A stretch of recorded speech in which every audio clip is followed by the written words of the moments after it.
जय मसीह सभी को। Praise the Lord. परमेश्वर की महिमा हो। परमेश्वर ने हम सभी को जीवित रखा है। परमेश्वर को बहुत बहुत धन्यवाद कि आज की दिन में, आज की दौर में लोग परमेश्वर में आते तो है, प्रार्थना भी करते हैं, चर्च भी जाते हैं, बाइबल भी पढ़ते हैं और पास्टर या फिर कोई ब्रदर सिस्टर जो बोलते हैं वो सुनते भी है और करते भी है। लेकिन कभी कभी हमारी ज़िंदगी में क्या हो जाता है, मुश्किलें आती है, तकलीफ़ आती है, सैलाब आता है, तब उस समय में हम घुटने टेक के प्रार्थना करते हैं और कई बार ऐसा होता है कि हमारा काम होने के लिए थोड़ा समय लग जाता है।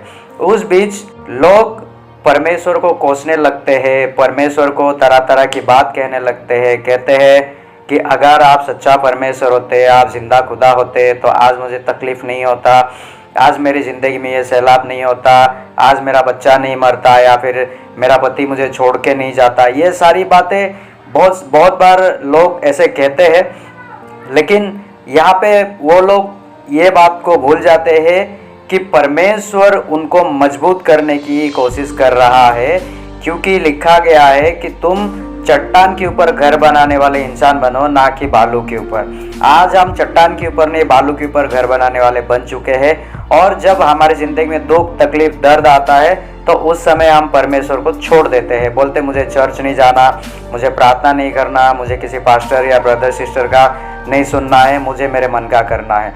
मैं एक बात कहना चाहता हूँ कि वाकई में हम अगर प्रभु को छोड़ना ही चाहते हैं, प्रभु को हमारी ज़िंदगी से बेदखल करना चाहते हैं, तो उन सभी के लिए, उन सभी भाई बहनों के लिए आज एक बहुत ही खूबसूरत सा वचन मैं लेकर आया हूँ।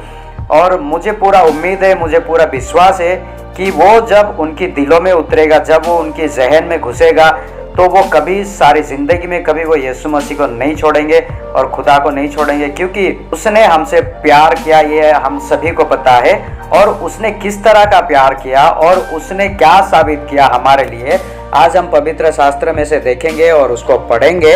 मैं आप सभी के लिए पढ़ूंगा, आप लोग ध्यान से सुनिएगा उसको, और आज हम जानेंगे कि परमेश्वर ने हमारे लिए क्या क्या किया और क्या कर सकता है। तो आइए हम सब पढ़ेंगे। यशायाह का किताब 53 का 3 से लेकर 9 तक पढ़ेंगे। मैं आप सभी के लिए पढ़ूंगा और ध्यान से सुनना। वो तुच्छ जाना जाता और मनुष्यों का त्यागा हुआ था, वो दुखी पुरुष था, रोगों से उसकी जान पहचान थी और लोग उससे मुख फेर लेते थे। वो तुच्छ जाना गया और हमने उसका मूल्य ना जाना। निश्चय उसने हमारे रोगों को सह लिया और हमारे दुखों को उठा लिया। तभी हमने उसे परमेश्वर का मारा कूटा, दुर्दशा में पड़ा हुआ समझा। परंतु हमारी ही अपराधों के कारण घायल किया गया, वो अधर्मों के कारण कुचला गया। हमारे ही शांति के लिए उस पर ताड़ना पड़ी कि उसके कोड़े मार खाने से हम लोग चंगे हो जाए। हम तो सबके सब भेड़ों के समान भटक गए थे, हम में से हर एक ने अपना मार्ग लिया और यहोवा ने हम सभी के अधर्मों का बोझ उसी पर लाद दिया। वो सताया गया तभी वो सहता रहा और अपना मुंह ना खोला। जिस प्रकार भेड़ बद्ध होने के समय और भेड़ी ऊन कतरने के समय चुपचाप शांत रहती है, वैसे ही उसने भी अपना मुंह ना खोला। अत्याचार करके और दोष लगाकर वे उसे ले गए। उस समय लोगों में से किसने इस पर ध्यान दिया कि वो जीवितों के बीच में से उठा लिया गया। मेरे ही लोगों की अपराधों के कारण उस पर मार पड़ी। उसकी कब्र भी दुष्टों के संग ठहराया गया और मृत्यु के समय वो धनवान का संगी हुआ। यद्यपि उसने किसी प्रकार का उपद्रव ना किया था और उसकी मुंह से कभी छल की बात नहीं निकली थी। प्रभु इस वचन के जरिए से हमसे बात करने की कोशिश कर रहे हैं। जो भाई बहन चर्च छोड़ चुके हैं, जो भाई बहन चर्च छोड़ने की कगार पर है, जो भाई बहन प्रार्थना नहीं करते, वचन नहीं पढ़ते, आज उन सभी के लिए ये वचन है। जब यीशु मसीह, हम सभी को पता है यीशु मसीह हमारे लिए इस धरती पे मनुष्य का रूप धारण किया, हमारे लिए क्रूस पे चढ़ गए, हमारे लिए बलिदान हो गए। लेकिन ये जो यशायाह का किताब है, इसमें साफ साफ हर एक वो चीज़ लिखी है जो आज भी बहुतों को नहीं पता है। बहुत सारे लोग आज भी उस वचन को ठीक से नहीं पढ़ते हैं। तो आज मैं आप लोगों को बताता हूँ कि यशायाह का किताब में क्या क्या लिखा है। मैंने पढ़ा भी है, पर मैं समझाता हूँ। उसको मारा गया और कुचला गया हमारे ही अधर्मों के कारण।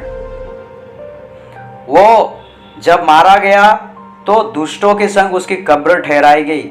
उसने पाप तक नहीं किया था, और जब उसके ऊपर ताड़ना पड़ी, उसने अपना मुंह तक नहीं खोला, चुपचाप सहता रहा, कोड़े मार खाए, लहू बहाया, काल्वरी क्रूस पर अपने आप को बलिदान कर दिया, शून्य हो गया हमारे पापों के कारण। और आज जब हमारी जिंदगी में तकलीफ आती है, थोड़ी सी दुख आती है, थोड़ी सी कष्ट आती है, थोड़ी सी, तो हम परमेश्वर को कोसने लगते हैं और हम प्रार्थना नहीं करते, चर्च नहीं जाते। यहाँ तक कि मैंने बहुत भाई बहनों को ये कहते हुए सुना कि अच्छा था कि हम अनविश्वासी थे, अच्छा था कि हम विश्वासी नहीं थे। विश्वासी होने के बाद हमारी ज़िंदगी में बहुत तकलीफ आया, बहुत दुख आया, बहुत दर्द आया।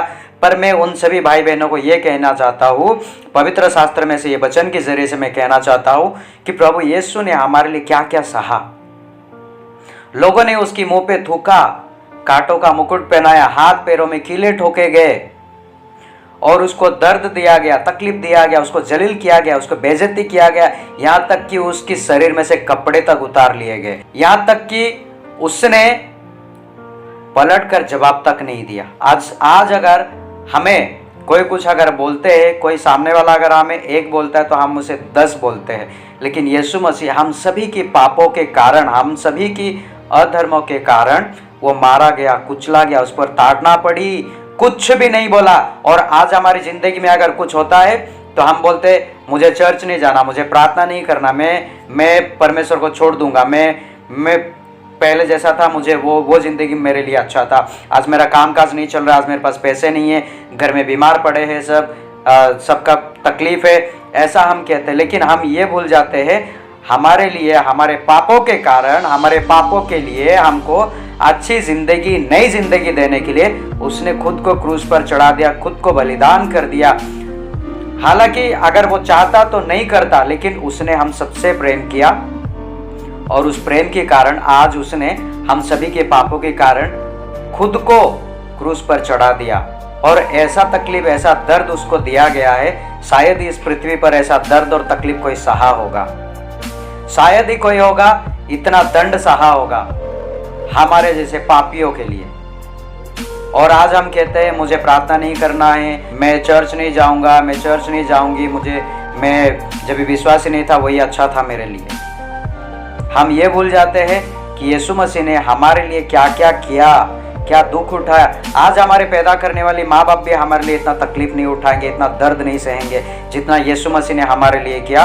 और हम आसानी से कह देते हैं कि मुझे नहीं करना प्रार्थना, मुझे किसी पास्टर का नहीं सुनना, मुझे चर्च नहीं जाना है। लेकिन यहाँ पे देखिए उसने हमारे लिए क्या क्या सहा, तकलीफ उठाया, दर्द उठाया, कोड़े मार खाए। आप सभी ने फिल्म अगर देखा होगा तो आप सभी को पता है, अगर नहीं देखा है तो फिल्म जाके देखिए, यूट्यूब पे ढूंढेंगे तो मिल जाएगा। वहाँ पे देखिए यीशु मसीह की फिल्म। जब उसको कोड़े मारते थे, उसके शरीर में से पूरा छल्ली छल्ली होकर निकल जाता था, उसकी लहू कितने बहे, फिर भी उसने हमारे लिए, हमको बचाने के लिए, एक नई ज़िंदगी देने के लिए इतना तकलीफ सहा। और हम हमारी ज़िंदगी का थोड़ा सा तकलीफ नहीं सह सकते, थोड़ा सा दर्द नहीं सह सकते, और अगर हमें कोई जलील करता है तो हम वो भी बर्दाश्त नहीं कर सकते। हम ये कहते हैं आज मैं मसीह हूँ इसलिए बर्दाश्त कर रहा हूँ, अगर मसीह नहीं होता तो मैं तुझे बताता कि मैं कौन हूँ। पर यीशु मसीह ने अपने मन में भी ऐसा कभी नहीं सोचा। जब भी वो लोग उसे मार रहे थे, जब भी वो लोग उसे काट रहे थे, उसे पीट रहे थे, उसको जलील कर रहे थे, तभी उनके बारे में कभी ऐसा नहीं सोचा। उल्टा यीशु मसीह ने परमेश्वर से कहा, हे पिता इन्हें माफ कर, ये क्या करते हैं ये जानते नहीं है। आज हमारे दिल में वो सारी बातें नहीं है। आज हमारे दिल में वो प्यार नहीं है, आज हम यीशु मसीह को पहचान नहीं रहे, यीशु मसीह को जान नहीं रहे। जब हम प्रार्थना करते तो हम हमेशा प्रार्थना में मुझे चाहिए, ये चाहिए, वो चाहिए, हम हमेशा मांगते रहते, लेकिन हम ये भूल जाते हैं कि वो अगर मुझे ज़िंदगी दिया है, वो अगर मुझे बचाया है, वो मेरे लिए सब कुछ करेगा, उसने मेरे लिए जान दिया है। जैसा भजन संहिता में लिखा है, यहोवा मेरा चरवाहा है, मुझे कोई कमी घटी नहीं होगी। ये हम सब भूल जाते हैं। थोड़ी सी तकलीफ आई तो परमेश्वर को भूल जाते, थोड़ी सी तकलीफ आए प्रार्थना नहीं करते, थोड़ी सी तकलीफ आई चर्च नहीं जाते हैं। तो ऐसे में हम मजबूत कैसे होंगे परमेश्वर में? ऐसे में प्रभु में हम कैसे मजबूत होंगे? ऐसे में हम हमारी दुखों को, दर्द को कैसे दूर कर पाएंगे? ऐसा कभी नहीं हो सकता, क्योंकि पवित्र शास्त्र कहता है तुम मेरे बिना कुछ भी नहीं कर सकते हैं। तो हम परमेश्वर से अलग होकर क्या कर सकते हैं? कुछ नहीं कर सकते। इसलिए मेरा उन भाई बहनों से विनती और प्रार्थना है कि परमेश्वर को मत छोड़िए। भले दुनिया आपको छोड़ दे, दुख और दर्द आएगा, कितना समय, थोड़े से समय है, आएगा और चला भी जाएगा, लेकिन परमेश्वर हमारे साथ पहले थे, अभी है और युगानुयुग हमेशा हमारे साथ रहेंगे। तो उस परमेश्वर को अगर हम छोड़े तो हमसे बड़ा मूर्ख कोई नहीं होगा इस दुनिया में। तो मैं उन सभी भाई बहनों से हाथ जोड़ के विनती करता हूँ कि परमेश्वर को ना छोड़े, प्रार्थना में लगे रहे, प्रार्थना में मजबूत होते रहे, चर्च जाते रहिए, प्रभु को याद करते रहे। परमेश्वर आप सभी की ज़िंदगी को बदलेगा, यहाँ तक कि मेरी भी ज़िंदगी को बदलेगा। हम सभी की ज़िंदगी को बदलने के लिए उसने हम सबसे प्रेम किया और अपने आप को कुर्बान कर दिया उस काल्वरी क्रूस पर। उसी को याद करें और ये वचन को पढ़े। जिस किसी ने ये वचन नहीं पढ़ा है, इस वचन को पढ़े।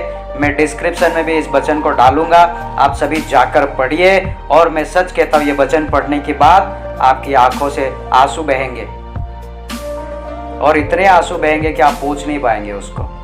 वो दर्द अगर आपको महसूस हुआ तो आप घुटने पर आके प्रभु से माफ़ी मांगेंगे, कहेंगे प्रभु मुझे माफ़ कर दे, मुझसे बहुत बड़ी गलती हुई है कि मैं तेरे विरुद्ध बड़े बड़े पाप किया हूँ, मैं तेरे विरुद्ध बड़ी बड़ी बात कही है, मैंने तुझे तुच्छ जाना, मैं तुझे हमेशा छोड़ने की बात करता था। ये वचन पढ़िए और प्रभु के करीब जाइए, प्रभु को मत छोड़िए। दुनिया भले आपको छोड़ दे चलेगा, प्रभु को आप मत छोड़िए। और परमेश्वर का धन्यवाद है कि परमेश्वर ने इस वचन को लाने में मेरी सहायता मदद की, इसलिए प्रभु का मैं तहे दिल से धन्यवाद करता हूँ।